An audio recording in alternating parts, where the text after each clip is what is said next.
Speaking of things, what is it? Are you not sure what we're doing? Tell them what it's about. It's going to be about some things. Oh. Okay, let's just roll the episode. Got it.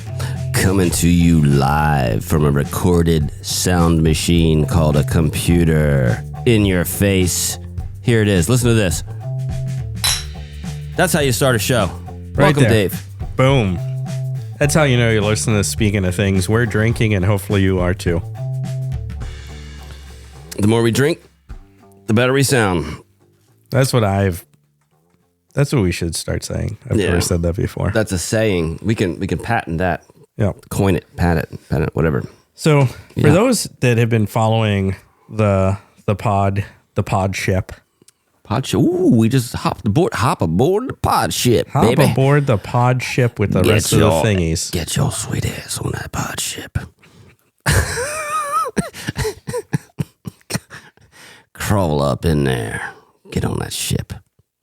What you doing? What you looking at? So, you know that we've had a couple reoccurring things going on. We have our shorts. Hopefully you're enjoying those. Getting a lot of great things. You can't just casually go, we have our shorts. We have our shorts. We have the shorts. Okay, we do have the shorts. Our spammers and scammers series. And then we've also been doing some follow-up on...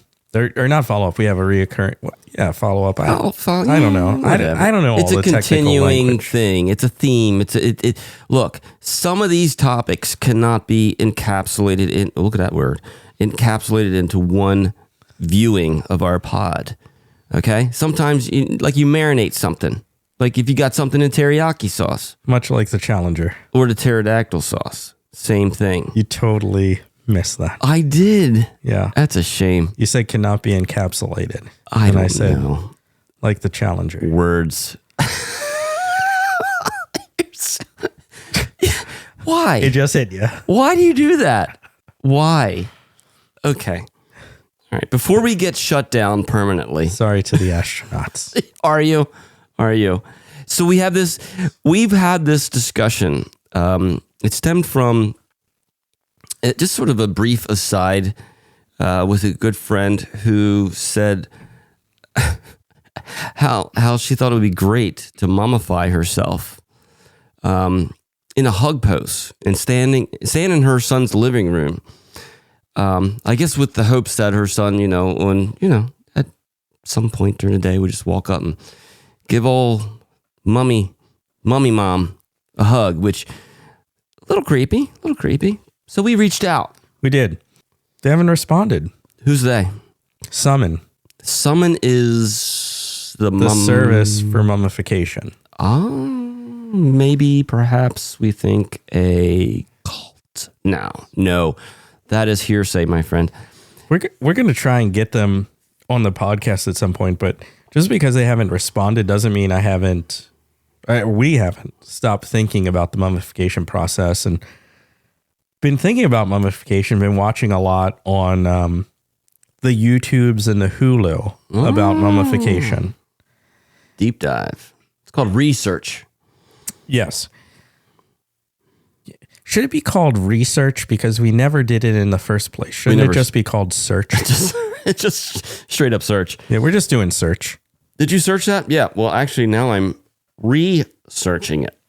That's the second time you search for something. I'm just doing it the first time, though. So you'll just search it. Well, there was a time in high school that we learned about mummies. So maybe this is research. Well, there you go. It's a little follow-up. Yeah. 20-some years later. Better late than never. But anyway, was watching on Discovery or History or something. They're discovering new tombs in Egypt. New tombs? In the pyramids. Huh? New pyramids, new tombs. And as I'm watching, the whole purpose and intent behind mummification and being put in the pyramids was what? I guess forever preserve the history and memory of like the pharaohs and the great people of the time. Right. History and protection in the afterlife. Right. They didn't want to be disturbed in the afterlife. Which is why certain things were kept with them in the mummification process. Because like, hey, home slice, you're going to need this So there's all these things that are there to protect them in the afterlife, Yeah. right? The pharaohs have certain scents or potpourri or dogs or decorations, Gold. They need money or currency or something. Yeah. It was all to protect them in the afterlife. Yeah. And now we're going into the pyramids and we're fucking digging them up and putting them on display, which is exactly what they didn't want done. Yeah. There's a whole science called Egyptology. What? Egyptology.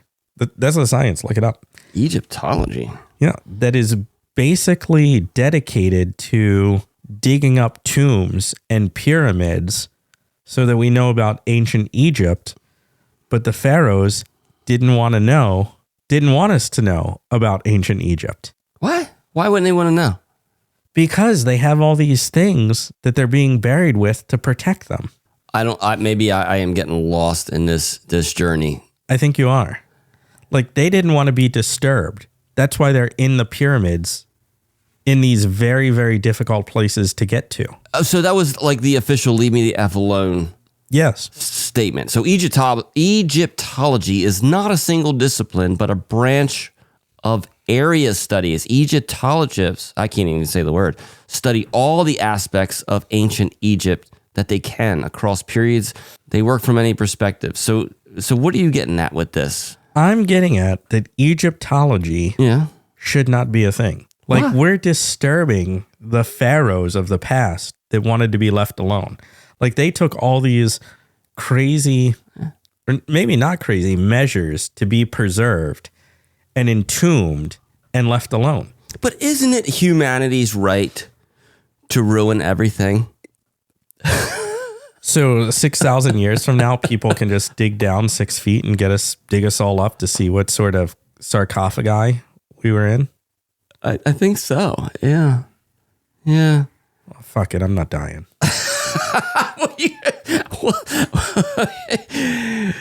You took a stance there. I did. You took a stance there. And I wonder if other people have considered your same stance. What if you start that movement? You know what? Guess what? We ain't dying. Yeah, you're not going to disturb me when I'm dead. Oh, if you're not dying, would you look? Okay, here we go. We got the AIs, right? They're all working. We're getting real good. The AIs are working. So if the AIs kind of figure out, oh, you don't want to die, we're gonna take your brain and we're gonna put it in that spam gelatin. You know the spam gelatin? We're gonna get because we know the spam gelatin preserves everything for all time. I mean, spam can stay in that can for 50 years and it's still good.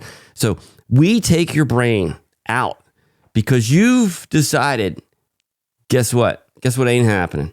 This guy here ain't dying. Nope. I'm in the spam goo in that little box over there. Now you're perennial. You're ongoing. Is that what you're thinking? I'm just throwing ideas out there. Maybe the spam goo is throwing you for a loop. What if we come up with something better than spam goo to put your brain in? We just got. I've tuned out. I was trying to help you with your cause, man. The goo. The goo messes you up. I don't understand that. Okay, we'll leave it be. Are you just trying to ask, like, where's the love? You're doing it again. You're doing lyrics that I don't know. You don't know Black Eyed Peas? Black Eyed Peas. People killing, people dying. Yeah. Children hurt. You hear them crying. Yeah. I thought there was something about starving in there. You lost me on that one. Yeah. I lost myself. All right. I guess it comes to down to the fundamental question: should we be digging up tombs and pyramids in Egypt? Who's getting bent out of shape over this besides you? I think there should be more people. It should be the Egyptologists. You think? Yeah. The pharaohs wanted to be preserved. Well, I mean, are we ruining that? I feel like they're all right. I don't know that they're getting too bent out of shape. We're disturbing them in death. I mean, they could have been having a grand old time down in the pyramids, and here we come trouncing in there. I'll be honest, I don't think they're doing much because right where they were left, that's where they're still laying, you know? We don't know what they were doing before we got there. They got a gold chalice like laying next to them, a little pharaoh dog. Not much is happening down there. Somebody digs that up. Nobody's losing sleep over that. I don't know. Apparently you are. I'm not losing sleep over it, but I mean, Howard Carter, the guy who discovered King Tut, I believe he died shortly after he discovered King Tut's tomb because it was cursed. And correct me if I'm wrong. I can't because I have no clue if that's true or not. You have the interwebs. Yeah, but the whole, it's just coincidence. What are you talking about? You think it's coincidence?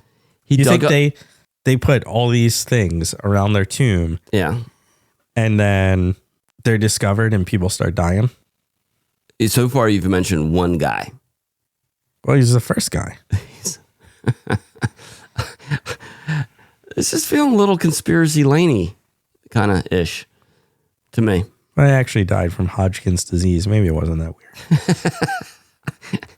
It's called a coincidence. Maybe.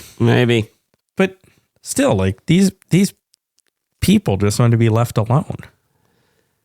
Now we're down there digging them up, saying, "Hey, come on back out." They're dead. I don't think they haven't complained a lot. If you notice that, there hasn't been a big uprising of sorts from the dead pharaohs. So not on this wavelength. Ooh, we're going to wavelengths. Aliens. Oh, they no. Build the pyramids? That doesn't make sense to me. Yeah, me either. I don't think so. Yeah, I don't think we have much to discuss there. No. Well, glad we went there. That worked out. But anyway, all of this is to say, someone should email us back. About? Mummification of, speaking of things, thingy's friend. Anyone just in general, or the summons people, the actual mummification people? The actual mummification people. Like, we responded with legit questions. Okay. When was the response? How many days have we been waiting? It's been 7 days. 7 days. All right. Yeah. The dude, look, this guy. Last time they responded in 2. Hey, you're busy if you're making mummies. You don't have all kind of time to just be sitting around answering emails. That could be true. You got mummies. You got that. What were they saying about the brain? The brain's got to come out and go back in, and there's a whole process. Plus, they got that secret sauce they got to put all over you. There's not a lot of downtime if you're mummifying. Give the guy a break. Now, maybe you shoot him a follow-up email because I'm kind of tired of waiting, if I'm being honest. I'd like to hear what the hell's going on. So I'll shoot him a follow-up email. I want to invite him on the show. Ooh. On the pod view, on the podcast. Bernie, this is Bernie, the mummification man. Let's have a serious conversation about mummification, what positions you can be in, and how are you going to make sure you're not disturbed after you die. I would freaking love it. Yeah. Make this magic happen. So Bernie, happen. if you figured out who we are, and that's why you're not responding, stop being a pussy. But don't call him out like that. Jesus. We're trying to make a connection. Bernie's doing good work Stop here. Being and get back to us. Bernie is a great person, and that person does great work for the Summons organization. They should reach out to us. We'd love to hear from you. Yeah. Yeah. I'm in. I'm all in. I'm in. We're here. Just waiting for Bernie. I mean, we got nothing to do. Another topic that came up when I was in New York this week, and I was having dinner with coworkers, and the question came up, what is the most expensive meal you've ever had? Ooh, we know yours. And I was like, just put out an episode about that. Go and listen to it. Did you give them any deets? I did. Did or did not? Did. You did? Did Yep. they look at you sideways like you were insane? No. Really? That's Yep. because you were face to face. They waited for you to leave. Probably. Freaking psychopath spent $1,000 on dinner. Yeah. He said it was worth it. Yeah. So that was I was like, perfect segue into listen to our podcast. Boom. Quick topic there. Speaking of things, what is the fastest language to type in the world? Fastest language to type, ASL. That's a good guess. Fastest language to type. Good God. Just, okay. I sit down on a computer. I'm in Microsoft Word. I want to type up a paragraph. Easy. Fastest meaning what? Short words or? No, like words per minute. Words per minute. I don't know what would help it make it faster. I'm just going to throw something ridiculous out there. German. It is ridiculous. So how many characters do we have in the English language? 26. 26. This language actually has 70,000. Oh, 70,000. So I imagine it's an Asian language. Yes. Is it an offshoot of Chinese? It is Chinese. It is Chinese. Yeah. Chinese language almost became extinct, like with the invention of the typewriter, because... How do you put the symbols together? Exactly. Oh, that's a brutal... Ooh, how do you do that? Yeah. So there were a bunch of scientists that came together. What they did is they mapped out all of the strokes, let's just say strokes for lack of a better term, that would come together, and they were able to repiece that in a typewriter. But so you're forming the symbols from piece parts that create the characters. Wow. But then come along the 1950s and 60s and the invention of the QWERTY keyboard and the electronic keyboard. Houston, we have a problem if you're typing Chinese. Exactly.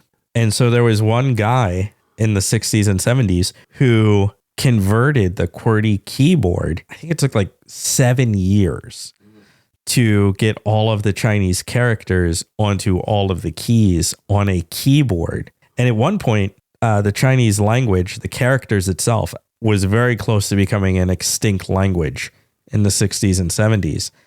And this one guy, and I forget his name, but you can look it up, in China saved the language, or the original like Chinese. It's actually become the fastest language to type because of the symbology. Let me think about this. So if I equate it to typing in English, it would be like I have a vertical line that I can use for my L, for my E, for my D, and all these other, and then maybe a horizontal line that I can use to pair up with. And then you start putting all those piece parts together. But with the Chinese language, though, the symbols are words, right? Correct. Oh, so you're putting together little pieces, but you're really making a whole word from the picture that you're kind of painting. Correct. Sort of. So his name was Zhao Yongwang. Yeah, that's going to be my guess. If I pronounce it incorrectly, apologies. But he invented Pinyin, which turned Chinese characters into words using the Roman alphabet. And consistently at typing competitions, they win. It's become the fastest language to type. Really? Yeah. That's ridiculous. I would hate to have to... Well, I guess after you learn it, it's not too big a deal. Really, if you think about the QWERTY keyboard, it seems kind of stupid. Why? I don't know. Just look at it and your brain melts, right? I mean, we're used to it. ASDF, JKL, SIM. Give me a break. There is now a push. Have you heard of caracording? Who what? Caracording? Caracording. Don't know what you're saying. There's actually a keyboard that fits into the palm of your hands, and you can type full words with one stroke. How would you spell that one? CHARA. Oh, like recording, but caracording. Got it. Yeah. I'm looking this up. There you go. Caracorder? Yeah, type at the speed of thought. Caracorder Lite. Yeah. What does this do for me? So you can type full words. Like, so if you press all the letters to a word, it figures out which word you're trying to spell. You just start pressing letters to the word? A-N-D? Yeah, kind of like on your Android when you swipe. Yes, I'm a swiper. It does that, but for a keyboard. I'm just going to tell you, though. I was just telling somebody the other night, when I type the word and, when I swipe, it is more of the school of thought that I want to say something about the band ABBA than the word and, because it always replaces it with ABBA in all caps. Well, you're a music person. Dancing Queen. You belong to a music band. Don't sing too much. Have you tried this thing? No. Everything I've read, it takes a long time to learn. I would think so. No. You're going to retrain your whole freaking brain to do that. You might as well just retrain your brain to use the Chinese keyboard. Exactly. Because apparently it's pretty damn good. But speaking of things, yeah. Favorite comedian? One of the comedians that I have that's a go-to, and believe it or not, a clean comedian. I mean, the guy rarely ever says a cuss word, which is hard to do in comedy. I wonder if you're going to say the person I'm thinking. Brian Regan. Nah. Freaking hilarious. Yeah. Let's play the stare at the sun game. Nate Bargatze. Don't know that one. Oh, he's a good one. Yeah? I would say, though, Anthony Jeselnik. Or are you just making up words? Michael Josselnacki. He's a good one. Old Terry Babalak. He always cracks me up. Making those up. Billy Blowhard. I don't know that guy. Is this just like a friend of yours or something? You trying to do a promotion? No. You've never heard of Nate Bargatze or Anthony Jeselnik? I just don't know names. I probably have seen them. I'm not good at names. I know you're something that begins with a D. Dickhead. BT. Dig. Well, on that note. The end. Although Tim and Dave didn't ask me my favorite comedian, personally, my favorite comedian is the incomparable Charlie Chucklenuts. Thanks for asking me, guys. Jerks. Anyway, Speaking of Things is a pod show brought to you by Tim and Dave, and at this time, they are not willing to accept any paid partnerships unless someone is willing to pay them for a partnership. Until you use your pod player to listen to Speaking of Things again, email them at speaktosot@gmail.com and let them know your favorite comedian. A budda. That's all, folks.